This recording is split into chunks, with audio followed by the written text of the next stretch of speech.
Olá, alunos do oitavo ano. Então, nós vamos iniciar o módulo 6 do livro de vocês. Esse módulo se trata sobre o sistema genital. Então, recapitulando, nós já falamos sobre o sistema cardiovascular, sistema respiratório, sistema digestório e sistema endócrino. Agora a gente vai falar um pouquinho sobre o sistema genital, que é diferente nos homens e nas mulheres, obviamente. Então, iniciando sobre o sistema genital masculino, nós podemos observar que o sistema masculino ele é mais complexo. Ele tem a presença da bexiga urinária, que na mulher também tem, só que aí os outros órgãos são diferentes. Ducto deferente, o nome é esse mesmo, deferente. Glândula seminal, ducto ejaculatório, próstata, pênis, uretra lá embaixo. Aí nós temos do outro lado epidídimo, que envolve o testículo, o próprio testículo e a bolsa escrotal, que é essa que vai envolver o testículo e vai protegê-lo, tá? Então, falando sobre o testículo, eles são os responsáveis pela produção de testosterona e espermatozoide. Espermatozoide é o gameta masculino, né? Que os homens vão produzir. E a testosterona, ela é o hormônio masculino. Quando o menino ele chega na puberdade, né, na adolescência, a gente consegue observar, igual a vocês, que eu observo bastante, a voz começa a engrossar, os pelos, né, o bigodinho começa a aparecer. Isso é graças à testosterona, ok? E aí, então, nós vamos observar algumas coisas que acontecem no testículo. O testículo e os túbulos seminíferos. Os túbulos seminíferos são as composições do testículo. Vocês estão vendo? São essas minhoquinhas aí dentro do testículo. Eles são capazes de produzir os espermatozoides. É lá que eles são produzidos, fabricados. E aí, então, nós temos os epidídimos. O epidídimo, ele é capaz de armazenar o espermatozoide. Então, o testículo produz lá dentro dos túbulos seminíferos e o epidídimo armazena. E aí, ele vai passar pelo ducto deferente, que é aquele canal, que é por onde eles vão passar. Eles vão sair dali apenas no momento da ejaculação. Bom, quando a gente fala, né, sobre o sistema completo, nós temos as glândulas seminais, glândula seminal, que fica lá atrás, em cima da próstata. Qual é a função dela, da glândula seminal mais da próstata? Elas têm a função de produzir os líquidos seminais. Esses líquidos eles vão nutrir o espermatozoide e vão neutralizar a acidez da vagina e da uretra. Por quê? Porque a vagina ela é bastante ácida. E para neutralizar, para facilitar a passagem dos espermatozoides no ato sexual, a gente tem esses líquidos seminais produzidos, porque senão todos os espermatozoides morreriam, eles não conseguiriam passar pela vagina para chegar no útero da mulher. Então, essa é a função dos líquidos seminais. E aí, quando a gente tem a união dos espermatozoides produzidos no testículo e dos líquidos seminais na glândula seminal, nós temos o que a gente chama de sêmen ou esperma. Esse é o nome. A gente só dá o nome do esperma quando os espermatozoides se uniram aos líquidos seminais. Quando a gente só tem espermatozoide, o nome ainda não é esperma, é só espermatozoide mesmo, tá? E aí a gente vai ver a quantidade que são produzidas a cada ejaculação. Então aqui é só uma figura do espermatozoide para a gente observar como é a estrutura dele. Nós temos lá a parte que a gente chama de cabeça, a peça intermediária e a cauda, que é o flagelo, tá? Dentro da cabeça é onde está o núcleo, é onde vai passar o material genético do pai. E aqui, só para a gente observar, o câncer de próstata, ele, se for diagnosticado bem precocemente, ele tem 90% de chance de cura. É um câncer que vem sendo bastante aumentado, é o segundo que mata homens, ele só fica atrás do câncer de pulmão. e normalmente é frequente em homens depois de 40, 45 anos, precisam fazer esse exame.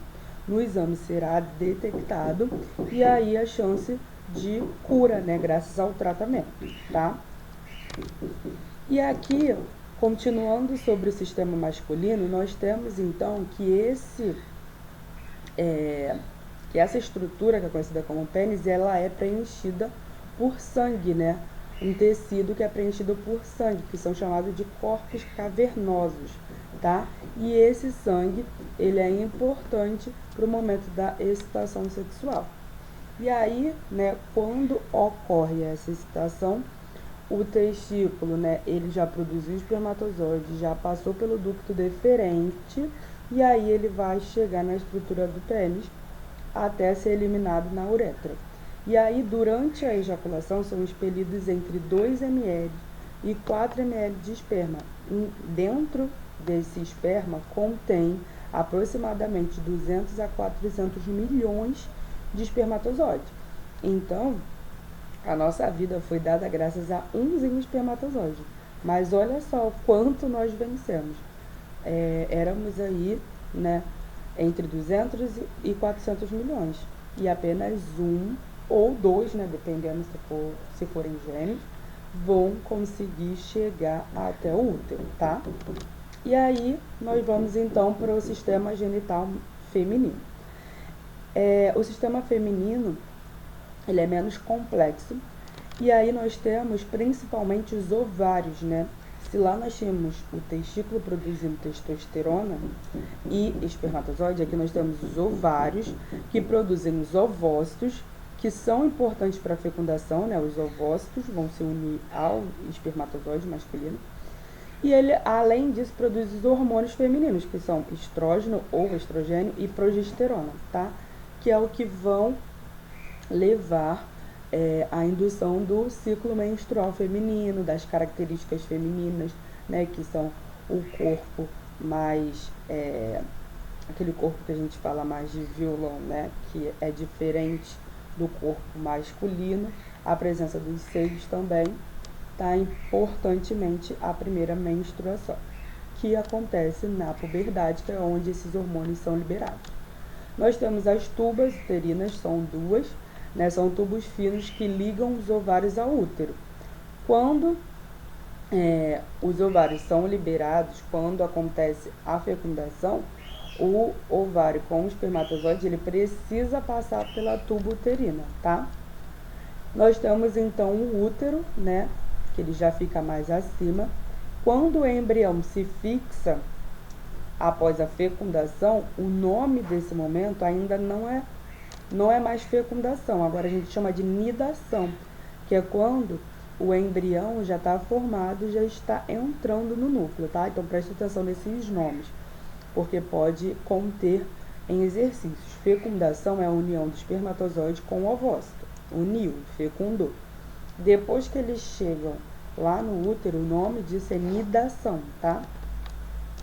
E aí nós temos então o sistema genital feminino por completo, onde nós temos lá o clitóris feminino, que é comprometido por terminações nervosas, logo é responsável pela excitação sexual, assim como o homem tem, a mulher também. Nós temos os lábios menores, né? Os menores ficam protegidos pelos maiores, e nos maiores eles têm glândulas que produzem líquido lubrificante, que vai, além de proteger de infecções a vagina, também vai facilitar no momento da relação sexual. E aí nós temos a abertura da uretra lá em cima, presta atenção nisso, que é onde a mulher vai eliminar sua urina, né? Nós estudamos isso lá no sistema urinário. Mas lá embaixo nós temos a abertura da vagina, que é onde nós temos então a eliminação da menstruação, que nós vamos aprender no módulo mais pra frente o que é isso. Menstruação nada mais é que o descamamento do endométrio, porque todo o corpo feminino, ele é preparado para receber um embrião todo mês. Na verdade, o nosso corpo se planeja, porque ele não vai saber qual é o mês que a gente vai engravidar. Então, Na verdade, ele faz esse fenômeno todo mês. E aí, o comum é nós não engravidarmos, obviamente, né? E aí, o que acontece? Depois que ele todo se fez bonitinho para receber o embrião, ele não recebeu aquele embrião, porque é comum não engravidar.